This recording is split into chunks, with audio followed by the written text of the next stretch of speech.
Welcome back to the Real Estate 401k Show. I'm your host, Mike Weinstein, alongside Justin Frederick and Ryan Gerdes. Dude, this is just water. Yeah. This is all It this really is. is, folks. This is all it is. Gerdes, or better known I as... expected more out of you. Well, then that's your fault. No, I mean, at least whiskey. You know, like I don't ask for much. Well, I asked Justin before the show, and he's like, nah, I don't feel like drinking. Got to go get a crown, you know. Oh, I thought you were talking about Crown Royal. No. You were actually talking about a real crown. I got to get a real crown. Why wouldn't you want to have a drink right now before you go in? I don't want want to be. I just don't want to be on the dentist chair feeling uncomfortable. I've seen a lot of westerns. This is what they did. Yeah, I'm sure they did. Give them whiskey before plenty you, of it. before you start. So much that you can't drive. You know? I got to drive there first. Minus a taillight. Yeah. All righty. I don't even know where we're going. All right. Text the word buy to 623-AZ-RECON. That's buy to 623-AZ-RECON. I want to just start out because we're going to talk about how do you know when it's time to buy a house? We get questions. Is this the right time to buy? Is this the right time to sell? And the answer to that is always yes. It always just depends on somebody's unique situation and the numbers and things that go into it. But this is the message I want to get to our listeners. I spend a great deal of time reading a lot of news articles about the real estate market, amongst other things. And it all just depends on that author. Depends on what that storyline is. You can read something that says, hey, this is the best time to buy. You could read something that this is the worst time to buy. And what our listeners need to understand, Ryan and I, we are real estate wealth managers. We run a team of real estate wealth managers. Justin handles the financing side, who's a savvy investor himself. This is what we do. News stories and reporters, they're bored. They've got to put something together.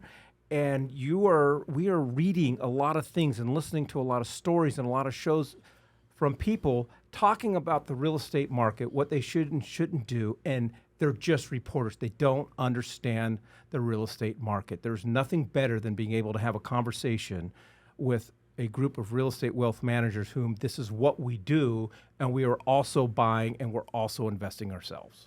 We always talk about the 4 pillars in which we make money in real estate, and I feel like this is more important than ever to really understand the tax advantage pillar of making money in real estate. Because now, let me preface this: if you have a shoestring budget and you have and you're living paycheck to paycheck, and buying an investment property that you expect to perform on the passive income pillar, then you're focusing on the wrong thing, or maybe right now is not the time for you to invest. This is the time to invest if you need those tax advantages and you want to get a bigger foothold in the real estate market so that you can see future appreciation. That's what you're trying to accomplish with your business model right now when it comes to residential real estate. Because right now it is cheaper to rent than it is to own. Yeah. If you're putting 0% down on a VA, 3.5% on a FHA, or 5% minimum on a conventional, then you will not be cash flowing unless you just get a screaming hot deal. Now, if you have a lot of cash that's just sitting there in your savings account due to inflation and it's losing 1 or 2% a year on it, then you want to harbor that into some real estate so that you can have some of those tax advantages, buy down your principal by a lot so that your monthly payment is minimal and that your rent income exceeds what your debt service is. Then that makes a hell of a lot of sense. Or if you are the person that only wants to own short term, i.e. a flip. We just talked 2-3 weeks ago about the numbers of what's happening in the flip market. And I've been reading a crap ton of reports lately of the amount of houses that are going to start servicing that are underwater, and for investors, saddle up. Mm-hmm. Yep. Because you do need to make a certain amount of money on your property if you're doing a 0% down or 3.5 or 5, like we just spoke about. before you're going to be able to sell it, because there's fees and that you're going to incur with selling it. Even if you were to do a FSBO, there's just costs in doing business. So that being said, you need to understand that this is either a long game or a really short game, not a whole lot in the middle. If you're planning on holding on to something for 6 months, or even a year, I think you're setting yourself up for failure. If you're planning on getting in there and getting some good work done fast, and I say good work because people are savvy on these flips, if you're in there doing shitty work, then you're actually probably going to sell it for, quite a bit of a loss, because the way that buyers figure it is, man, you did a crummy job on this remodel. Now I'm going to have to rip it all out and redo it in order to get it back up to where I want it. So you need to be careful about who you hire as the contractor and what type of materials you're installing, and then always remember the first 3 rules of real estate. Location, location, location, because we are seeing some areas that are suffering quite a bit more than others, and but I'm also seeing some areas that are continuing to appreciate. And those places that are continuing to appreciate, unfortunately, they're the higher dollar ones. So you have to figure out what your model is, and I might sound like a broken record with that, and stick to those numbers, or else you're gonna have a sob story. All right, if you are looking for more information on how to approach the real estate market, not only as an investor, maybe you're a first-time home buyer or a second-time home buyer, there's a lot that goes into it, understanding the market, understanding the areas, and our team of real estate wealth managers is on standby to have a conversation with you. All you got to do is text the word BUY to 623-AZ-RECON. That's BUY to 623-AZ-RECON. Now, Justin, there is, I think there's a lot of mistakes made by prospective buyers. And I think, to steal Ryan's term, they become very short-sighted on the things that may or may not matter. For instance, I think a lot of people are just waiting to see what happens in the housing market. And they got this concept, they got this idea of home prices need to be here. The housing market needs to be here. I don't want a high interest rate. I'm waiting for interest rates to drop. So when is the perfect time for me to buy? And I don't personally think, and you guys might disagree, I don't think there's necessarily a wrong time to buy or a right time to buy. It's always based on the individual and based on their needs and based on their motives. And if you need a place to live, and regardless of what the interest rate is, as long as you can afford the payment, what's happening in the market doesn't necessarily matter as much. If I need a place and I'm going to be in for 5 to 6 to 7 years, I can't get caught up on what's going on necessarily right now. I can't. And my biggest thing is people get caught up on the interest rate, waiting for interest rates to drop. I can't think of too many other things that you could get a loan on, regardless of the interest rate, where you are now borrowing money to buy something that is going to appreciate in value, to make you money. That's the beautiful thing about real estate. And these people who are getting caught up on interest rates, they got $50,000 on their credit cards. They got a 22% interest rate, and there's nothing on that damn credit card that's making them money. 100%. And then there's also, you got to be, there's economists out there that think that we might be in these rates for a long time. Now, there's a lot of people out there that are concerned about the election. They're concerned about what's happening with the market. I don't know about you guys, but I would prefer to have tangible assets right now, something that I can reach out and touch. I was just talking to a gentleman the other day. That was creepy. Yeah, that was very creepy. Yesterday about 401ks and what my opinion is about using 401k money. And I'm just all about diversity, and I don't see anything wrong with, now I know financial advisors typically they're going to want to see your funds within their market, but you're taking from one asset and putting into another. And typically, I don't know about you guys too, but typically my tangible assets, my real estate assets are outperforming my 401k assets dollar for dollar because I'm borrowing other people's money and making money on that. With my tangible assets. So I'm all about purchasing homes now. You also got to remember, yes, it is cheaper to rent right now than it is to buy, but that's not always going to be the case. And those people out there that are concerned about the interest rates, well, you're only going to be in that interest rate for a short period of time, especially if you believe that rates are going to go back down to 2s or 3s. Well, if you feel like that's going to happen, then you just refinance this home and you've already got all that appreciation while you're waiting for those rates to happen. I don't think we're going to go back to those rates. I don't think we're going to see it in our lifetime again, but I could be wrong.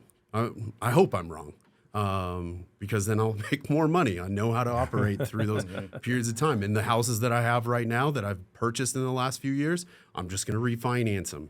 And I've already gained a bunch of equity while I've basically taken a chance on what's going to happen with interest rates, because I do believe that we will see lower rates in time, and I'm just going to refinance it. Yeah. Ryan, back to the point of renting.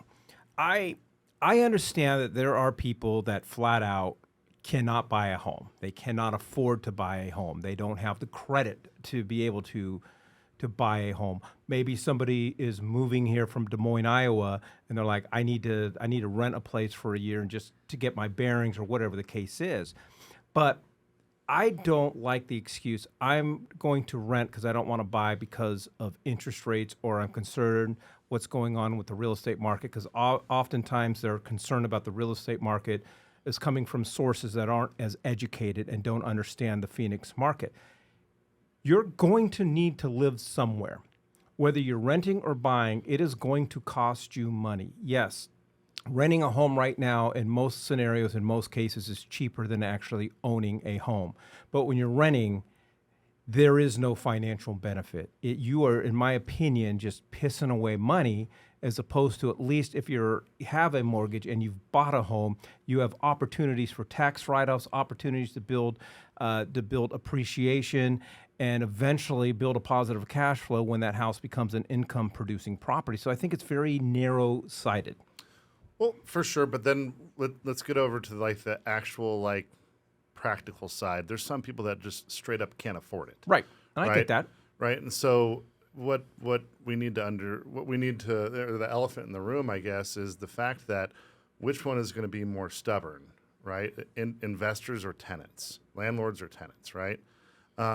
Because we're talking about interest rates, we're talking about these things, and while they're all very applicable, it's not going to be forever that it's going to be cheaper to rent than to own.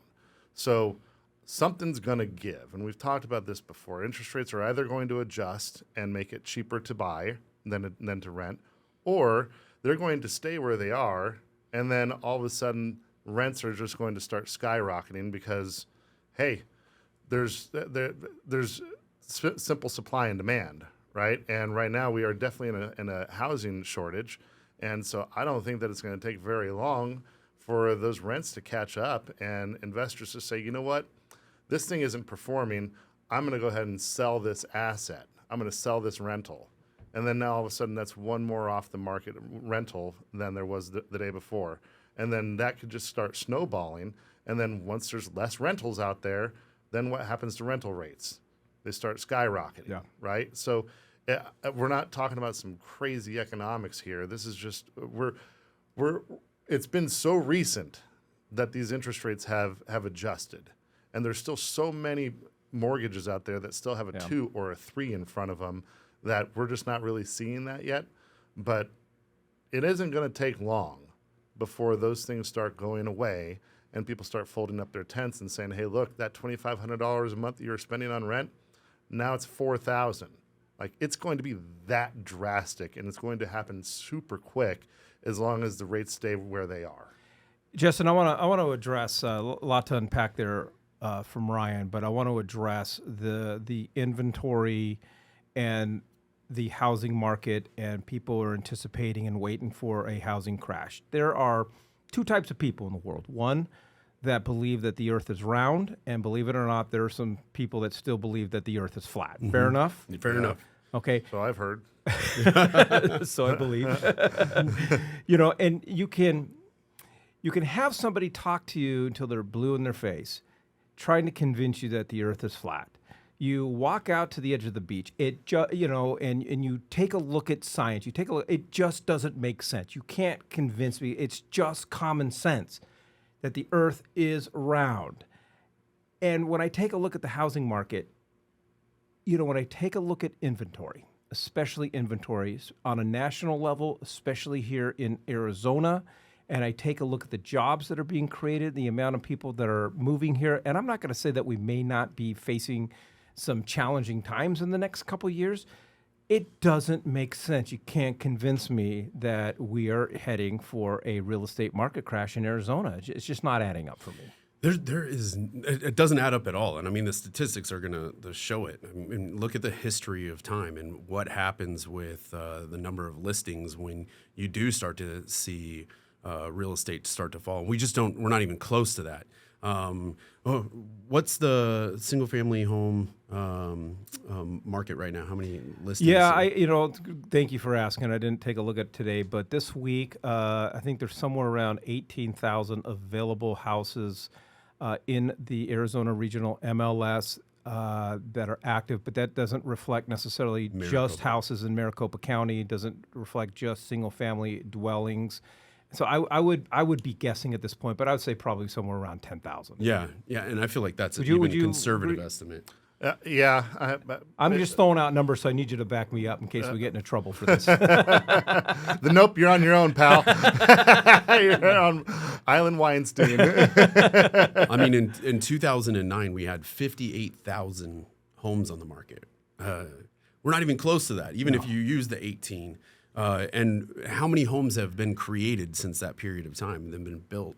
I don't see it happening at all. But I could be wrong. I just don't see it happening at all. And I'm gonna roll with what I've seen and what I've learned in my life. And my life tells me that if we get even 1% better on the interest rate, we're back to a frenzy, guaranteed. Yeah. Well, it's the advice I try to give my my two sons all growing up. You always have to consider your source of information. And whatever your opinion is on the market and rates and where we're going, you have to stop and think, where am I getting that information? We want to give you the opportunity to speak with a real estate wealth manager, a team of people that are here to help you build, not just acquire real estate, but build wealth in real estate. A group that is investing themselves, still buying. Would love to have that conversation with you. All you got to do is text the word buy to 623-AZ-RECON. That's buy to 623-AZ-RECON.